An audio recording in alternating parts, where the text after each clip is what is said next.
Hi, Happy New Year, and thanks for joining me on the Everything and Anything and a Bit Gay podcast. I'm your host, Zach Randalls Friedman, and I am really excited about coming into my sixth season. This is episode 2 of season 6, my second podcast for 2025.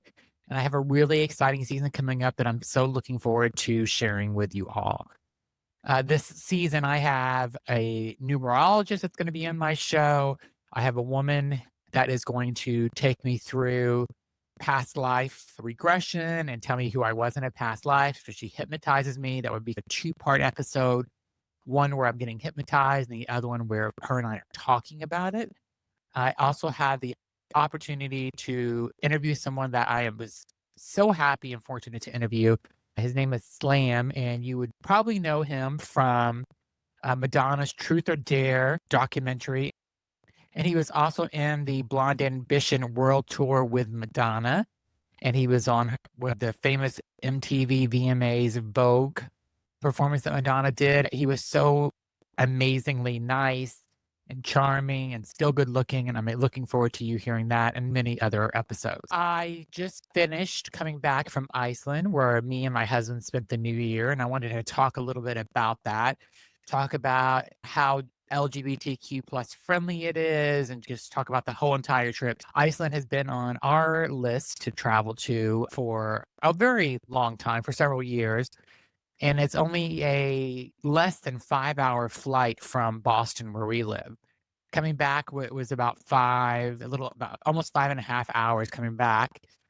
And it was just incredible. The country itself is just charming, and it's not Reykjavik is the capital, which is where we stayed in, and it's not a large city at all. We lived in Basel, Switzerland for about a year, and we were just talking about Basel versus Reykjavik when we were there, and Basel is a bigger city than Reykjavik, if that kind of gives you any comparison to Switzerland or Basel at all.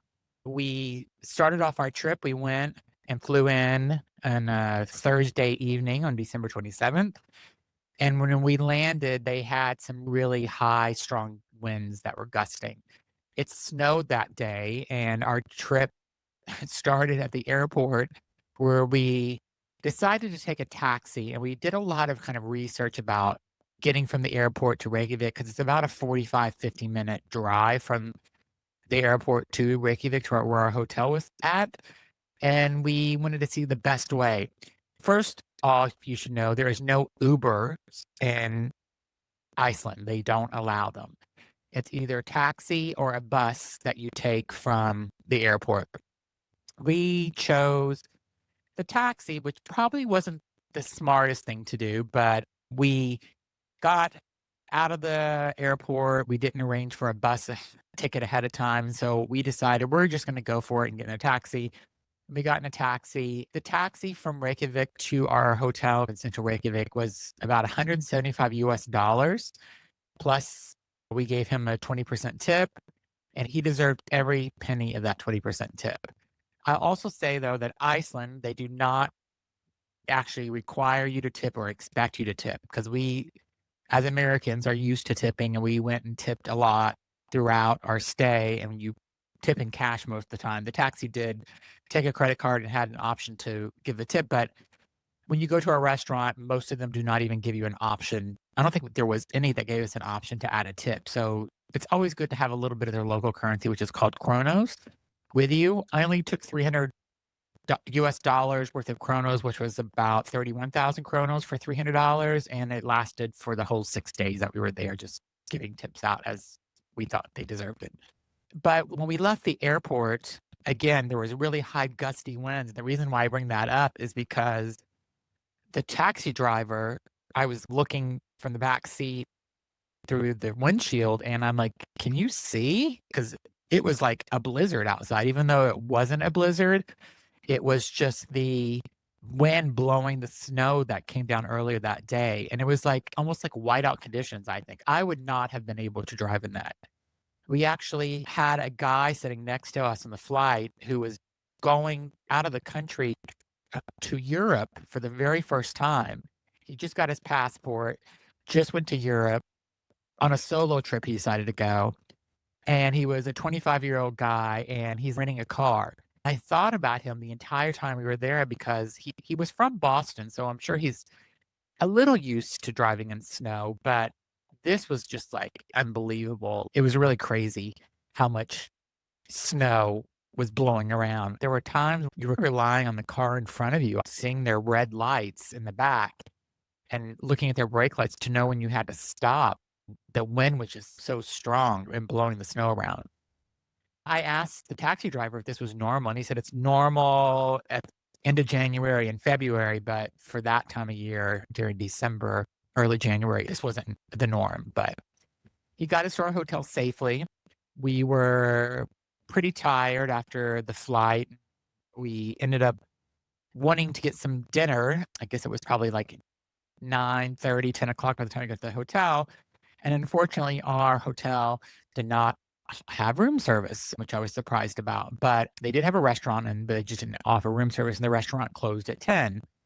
And so we decided to take a walk to find something, and there was a 24/7 place to get pizza and hot dogs and stuff. I ended up getting a piece of pizza that was not amazing. It was, especially after living in New York for so long, this compared nothing to New York pizza, but it put some calories in my stomach, and I got through that night.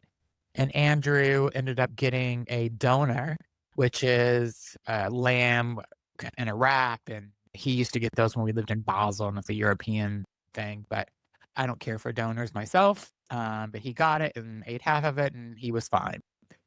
The next day, what we did is the planning before the trip. Before we actually left for our trip a few weeks before, we watched a couple of YouTube videos from this company called Wake Up Reykjavik, and they just gave some really great advice on coming to Iceland.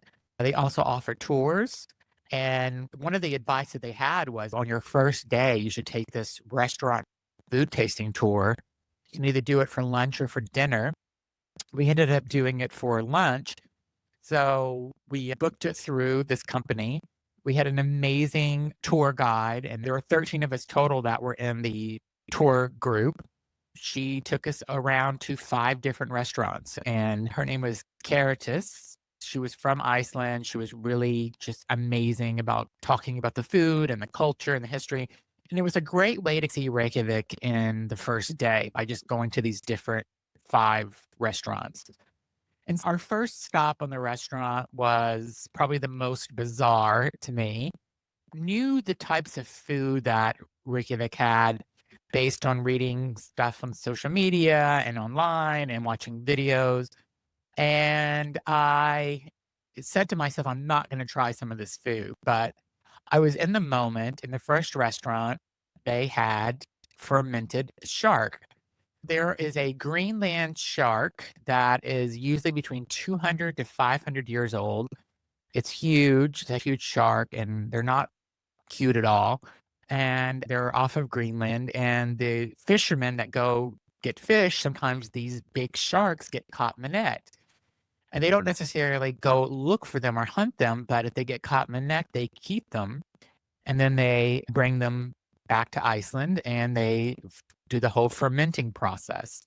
Fermenting a shark is just to help preserve it because there's not really other way to keep stuff through the winter. And they also said that the shark is not served as a steak or big pieces of meat. It's like a delicacy, and it's small pieces. Basically, the way they served it to us is that they came out with 13 pieces of fermented shark on little toothpicks. And we all took one of these pieces of shark out of this jar, and we were told to put it into our mouths and chew it 10 times. And after you chew it 10 times, you swallow it. And then there was a shot that they gave us, some alcohol shot. I'm not quite sure what the shot was, but I followed instructions. I ate the shark exactly 10 times, and then I took the shot, and it was something I did once in my life, and I never need to do again. I'll just say that the taste of that fermented shark, even after going to 4 or 5 additional restaurants and having different food in my mouth and drinking throughout that 3-hour restaurant tour, And then after we went back to the hotel, the sharp taste was still in my mouth. I just could not get it out. Finally, it went away after I had dinner, but I brushed my teeth. I was gargling with toothpaste and water, trying to get the taste in my mouth, and I just couldn't do it. Once in a lifetime fermented shark is all I needed to do it. But I'm glad I did it because it was an experience. But then our second restaurant, we went and I think we went to a total of 5 restaurants, and we had a shepherd's type pie in Iceland, which was, I believe, cod and potatoes and and some sauce, and that was okay tasting. I was really nervous that they were gonna have puffin, the little birds, black and white birds with the big beaks. There's a lot of puffin on the menus there, and luckily, I didn't have to try that or to pass and say no to it. I would have tried it if it would have come up in this tour, but I was lucky enough where I did not have to. But we had some lamb at another restaurant. I'm not a lamb lover so much. There's only one person that ever made lamb. His name is Clay Campbell. He made lamb for us, which is my friend Amy's husband, and he made it on the green egg, and it was delicious. And that's the only time I really love lamb. I don't hate it, just nothing I would really order. And then we went to the famous hot dog stand in Reykjavik, and we were told sometimes the line is so long there for people waiting for the hot dog that we have to skip that stop. And for us, it was great because the line was short enough for us to actually participate in that. I told Andrew that we'll just share a hot dog because we were told it was 80% lamb and 20% other things, which means probably other parts of the lamb. Who knows, the hoof or the horn? I don't know. Who knows what it is? But I was going to continue to participate in this food tour. And I took one bite of the hot dog and Andrew ate the rest. And then there were a couple of people that don't eat red meat or don't eat meat. They just eat birds and fish and vegetables. So they passed on the lamb hot dog as well. And they ended up giving me and the other 3 people that didn't eat the lamb hot dog a bar of Iceland chocolate, which was great. So we ended the tour on that first day, and then we were just exhausted from the travel and walking around the city, and we went back and just chilled out in the hotel. And that night we went to dinner. It was okay. We went to this Asian restaurant, and it was a Vietnamese kind of restaurant, Thai, a little bit of different Asian cultures, but it was not the greatest. But we went, we tried it, and it just was plain after living again in New York and having really good Asian food and having been to Asia a few times and having real food. This just wasn't for me. Then the next morning we woke up, we were picked up, and this was again done through Wake Up Reykjavik, and we did a tour. And we went to the Golden Circle, and we went to a geysers and hot springs, and we went to a greenhouse. Basically, the tour starts at 9 o'clock. They pick you up by 9 o'clock. You get dropped off at 7 o'clock. The first stop is you're going to these ice walls, and they said that Game of Thrones is made there, and it looks like it was part of the set of Game of Thrones, but it's in real life. And I have to just say that the cold weather in Iceland is different than Boston. It is a different type of cold. I had layers on, and I obviously don't do that in Boston from an everyday perspective. But when we got out of Reykjavik and went northeast a bit and got outside of the city limits, I think we were about an hour and 45 minutes outside of Reykjavik. It was cold. When we were walking through this cavern of ice walls and the wind was blowing, it was cold. And I had on a big Canada Goose down coat, a scarf, a hat, a hood. I had a sweater on. I had a thermal shirt on, and then I had a t-shirt on. So I had 4 layers just on top. And then underneath I had jeans and kind of thermal underwear and regular underwear and socks and these Canada Goose boots that had down on them. And I was still cold. If the wind wasn't blowing, I could have handled it a lot better, but there was still not like the night we got there. And as soon as that blew on your face or any exposed skin, it just was so cold. But it was totally worth it. So we seen the ice walls. And then we seen a waterfall that was coming from a hot spring. So the waterfall was actually still running. It was so beautiful, it seemed fake. And the beautiful kind of mountains in the background, and it was just no city in sight, no other buildings. It was all just nature, and it was just really amazing.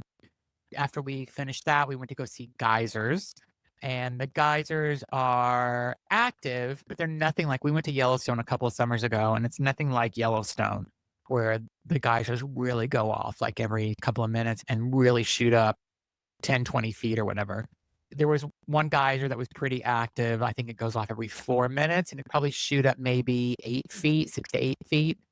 So we seen it go off, but it was so quick, I didn't even have time to film it. I will say if you go to my Instagram page and you're interested in seeing like what these ice walls look like, and you wanted to see what the waterfall looked like, which is, like I said, amazing. It's on my Instagram. The real Zach RE is my Instagram. And then after we seen the geysers, we got back in this Sprinter van and we went to go to a greenhouse.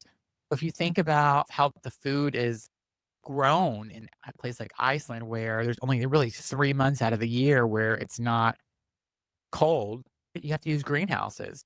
The other interesting fact is that they used all the trees up a long time ago in Iceland for timber and building, and who knows, for whatever other reasons they cut down all the trees.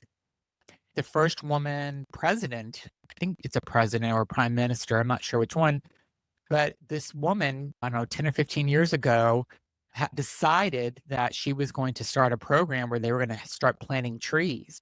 And so she's done that. But a lot of these trees are not that large because the tour guide that was driving the Sprinter van basically said they only got 3 months a year to grow. And the rest of the time, they're not growing because it's too cold. So they are trying to restore the forest there and the trees. And you could see some of the trees are growing, but they're all pretty small. Really interesting to understand like that. And so we were at this greenhouse where they grow tomatoes, and I believe it was 70 to 80% of all of the tomatoes in Iceland come from this greenhouse. We got a tour of the greenhouse, and you have to also think about what's the ground like in Iceland. So it's frozen, right? Or it's also all volcanic rock. And so it isn't like you can go in and dig and plant things into this volcanic rock because it's not diggable.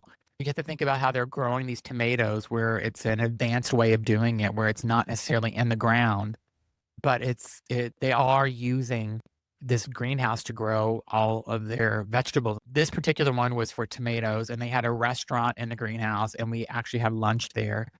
And the lunch was amazing. I got this all you can kind of eat tomato soup with bread, and they also had like different types of pasta. They had tomato everything. They had tomato schnapps, they had tomato martinis, they had tomato coffee, they had tomato ice cream, they had tomato anything that you wanted there. Everything on the menu had some type of tomato in it. It was really interesting. The soup was amazing. We had a great time. I would definitely suggest, if you're ever in Iceland, to go to this. And I'll put the name of the restaurant into the description. I also will put up the name of the tour company, again, that did an amazing job with both the food tour and with the day-long tour that we had to the Golden Circle, Wake Up Reykjavik. I'll put their website address and a couple links to their videos in the description of this podcast. The other thing I should say, if you do take one of these tours, make sure that you bring something to snack on and have a big breakfast before you go. Because we were at the bus stop at 8 because they said to be there half an hour before, and we left around 9. And we luckily had a big breakfast at the hotel before leaving because we didn't eat lunch until 2 o'clock. It's a long day, and you would think, oh, sitting on a Sprinter van and doing some walks, you walk so many steps on this tour that you wouldn't even think that you're walking this much, but we had our Apple Watches and our Aura rings on, and we got a lot of exercise on this trip. You also have to think about you're walking in snow and ice, and so you're using different muscles, and it's not like you're just walking down a sidewalk. It's definitely more of a workout than just walking down the street. And anyway, we ended this tour and we went to some hot springs, some natural hot springs. So this hot springs around this pool that we were in are 212 degrees Fahrenheit. And the water that's flowing into the hot springs that I guess they're regulating somehow was between 98 and 102 degrees. You go into the locker room and you have to shower before, completely undress and shower to get anything off of your body, deodorants, cologne, any products that you have. Then you go into this natural, you put a bathing suit on and you go into a natural hot springs. Between the time you leave the locker room, there is a space outside where you don't have anything on but your bathing suit and to get into the hot spring and you walk pretty quickly. Because again, it's freezing cold. Once you get into the hot spring, it is so nice. It is perfect temperature. The water is full of minerals, we were told. It made your skin feel so good. When I got my hair wet and I came back up and had my head out of the water, after a few minutes, your hair actually freezes. But we stayed in for about a half an hour, 40 minutes, and it was just very relaxing. Probably about 50 or so people that were in this big hot spring there, and it was just really nice. And then after the hot spring, that was our last stop, and it took about an hour and a half, an hour and 45 minutes to get back to Reykjavik, where they dropped us off at the same bus stop, and we were about a block and a half from our hotel, which was perfect. I have to say that we were pretty exhausted after a day out, and after having a very late, big lunch, we also weren't super hungry, but we did end up going out to dinner that night and had a quick bite to eat, and then came home that night, and I guess we were probably home by 10 o'clock, and we did not wake up until noon the next day. Between the travel and the restaurant tour and this 10-hour tour outside of Reykjavik, we just were exhausted and we ended up sleeping for 14 hours. That's what you do on vacation. So no complaints. And then we got up that afternoon and walked around, had lunch. We actually went to this place. It has a gray cat, and there's a story behind this gray cat that the previous owners have, I don't know, brought good luck or something, but I will put a link to that restaurant in this description as well, because current owner was so nice. The food was good. We got a huge American type breakfast there. It was pancakes, bacon, eggs, hash browns or potatoes. And I couldn't even eat even half of it with so much food. And it was not that expensive, but it was really a great place to go. And then we did some shopping. And that night we were scheduled, I booked us to go to see the Northern Lights. But after being on the airplane and being in this Sprinter van for 10 hours, being around this many people, neither me or my husband, Andrew, wanted to go and see the Northern Lights. If it would have been right there, it would have been great, but it was an hour and 45-minute drive, I think northeast again, to see the Northern Lights. And there was also, according to a couple of websites, there's a low probability of seeing it.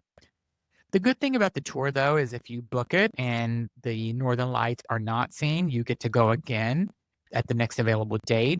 Or they sometimes tell you ahead of time, like, there's no way, there's just too much cloud coverage, you're not going to see it. But probability of seeing it was so low, so we decided to skip it. And the next day was New Year's Eve, and I went out and walked the town, and there is a big, long street, many blocks of shopping, Reykjavik, that you can go into the stores. There's a couple of museums you can go into. They have a really horrible casino there that just these bad slot machines, and it was sad. We walked in for about 2 minutes and left because it is illegal to gamble other than these slot machines in Iceland, which was interesting. We did walk in for a few minutes and then left, and then we just did shopping. There's no big box stores, so there's no Victoria's Secrets, there's no Gap, nothing like that. It's all local kind of stores, and a lot of the stores have a lot of the same type of stuff. Iceland has more sheep and lamb than they do people, and so there is a lot of yarn, so there's a lot of sweaters that are made, and the sweaters are actually really beautiful.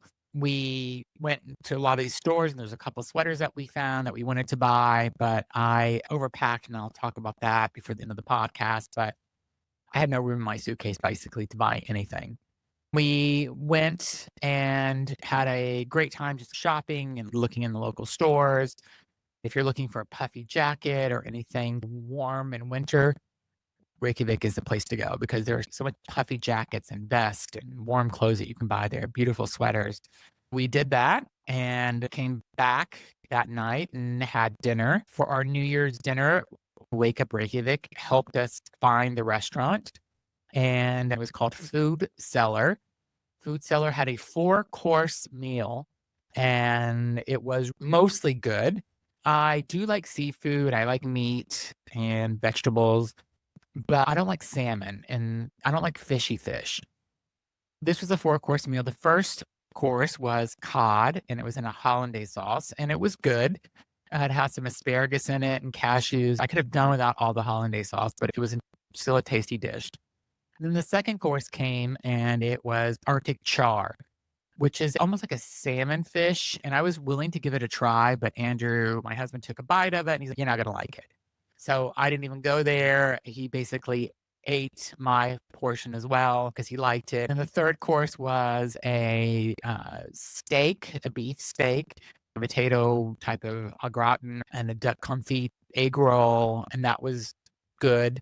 The final, since Andrew got the Arctic char and ate both portions, I ate both portions of our dessert, which is not something I probably normally would have ordered, but it was this almond cake with some white chocolate and some berry sauce on top with some fresh strawberries. It was actually really good. We left there very full and feeling good. I will say that also in Iceland, fireworks are legal and they're sold, and there are a lot of fireworks that are happening, especially on New Year's. There is a church on the big hill in Reykjavik that you walk up this street called Rainbow Street, is where all the fireworks are, and they do a bonfire after midnight, and that's where everybody's hanging out for New Year's before they're going to bars and clubs. This Rainbow Street, I should just mention, because back in Pride, I know 10 or more years ago, I probably should have looked this up before the podcast started, but 12-year-old boys decided during a Pride in Reykjavik that they were going to paint one of the streets rainbow. So they got their paint cans of the rainbow pride flag, and they ended up painting the streets. And it was such a big hit, and it was such a great story because it was these 12-year-old boys that did this, and they continue to do it every year. And so we got to see the rainbow street just to bring in that rainbow theme into the podcast. Iceland is very friendly to the LGBTQ plus community. It's not even that they even think about it, actually. That's how friendly they are. No one thinks about, are you gay or straight? There's one gay bar called Kiki's that is in Reykjavik, but people just don't care. It's not like how things are so segregated in the United States in most cities. It's just nobody would even ask. We've seen a couple of trans women in Reykjavik, and it's not a huge population overall. So the gay population, I'm not even sure how big it is, but it's big enough to have a gay bar. I didn't see like guys holding hands or lesbians holding hands or anything, but I think you could, and nobody would even think twice or care unless it was a tourist or someone. But it was really nice. Country is extremely safe. Like I think you could walk the city streets at 3 a.m. and like from one end of town to the other, and you would be 100% fine. They probably have zero crime. We really didn't even see any police there. The other thing I'll just mention is that when we did our shopping, one of the things that I thought was really interesting that me and my husband both noticed is the number of bookstores that are in town. Because bookstores in the United States are starting to shut down. People are ordering books online or doing their online books through their Kindle, but Reykjavik still has several bookstores within a short distance of each other. We actually asked a couple of people about that, and they said, well, in the winter and when it's cold out, there's not a lot to do. So you have to entertain yourself. So instead of going out and drinking every night, we all end up reading a lot. And a lot of people there knit because it's something to do to pass the time. Between knitting and reading and drinking, I think that sounds like how they spend their January and February and probably even March when they're stuck indoors because the weather gets so harsh.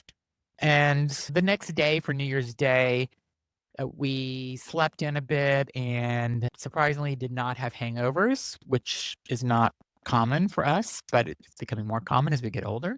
But we had no hangovers, and we felt good the next day, and we got out and we walked the other end of this street with shopping, and we had a nice Italian lunch, and it was really just nice just to be out, and the streets weren't too crowded. I think people were probably sleeping in a little bit, and we spent the day just walking into the stores, just being outside. The wind wasn't blowing as hard. It wasn't as cold as it was previous days. It was just a really nice last day that we spent in Reykjavik. And then that night, we went to our final restaurant, and it was called Monkey. It was a little bit of sushi, a little bit of steak, a little bit of other fish. I got a steak and a salad, and Andrew ended up getting reindeer meatballs. I would have tried them if they would have been on the food tour, but because they wouldn't, I had no interest in trying the reindeer meatballs. But he said they were good, but he eats anything. So we had a really great last dinner, a couple of glasses of wine, and then we went back to the hotel. Again, I mentioned this before where I completely overpacked because I brought 3 pairs of boots for a 6-day trip, and I ended up wearing only 1 pair of boots the entire trip because I did not want to ruin them. The streets in Iceland are most of the time always icy or snowy during the winter months. They rely on these underground piping of the wastewater that I guess that's heated up somehow, and it helps keep some of the sidewalks clear, but they're not all clear, and the streets are not clear. So it's not like people are throwing salt and shoveling all day long like they would in Boston or New York. They're really relying on this underground system to heat up the sidewalks and melt the snow on the ice. But it's not great. So I had to put these cleat type of things on my boots, and I didn't want to ruin my pair of Valentino boots that I had in the snow and ice. So I wore 1 pair of boots. So I wasted space in my suitcase for that. I also completely overpacked too many sweaters.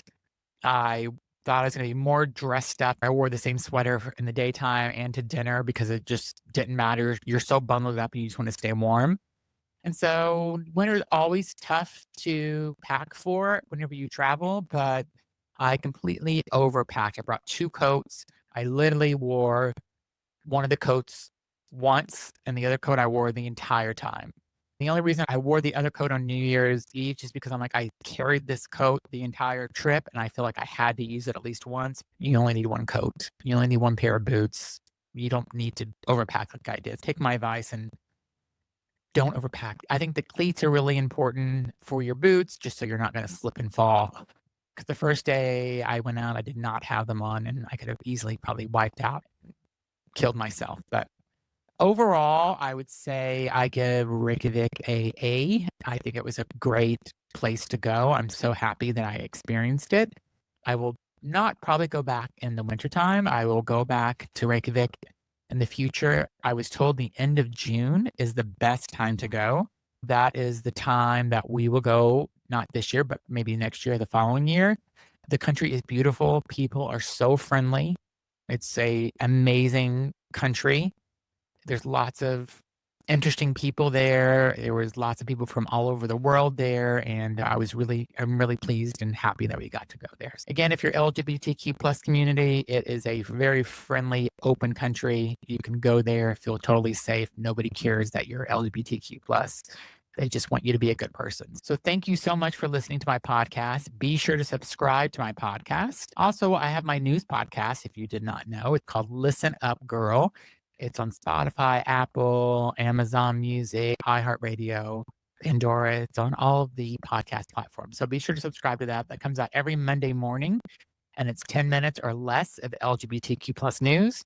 And be sure to leave a comment for this podcast and let me know what you think about it. And I need some more comments and ratings to get my podcast rating up. So thanks so much for listening, and I hope you have a great 2025.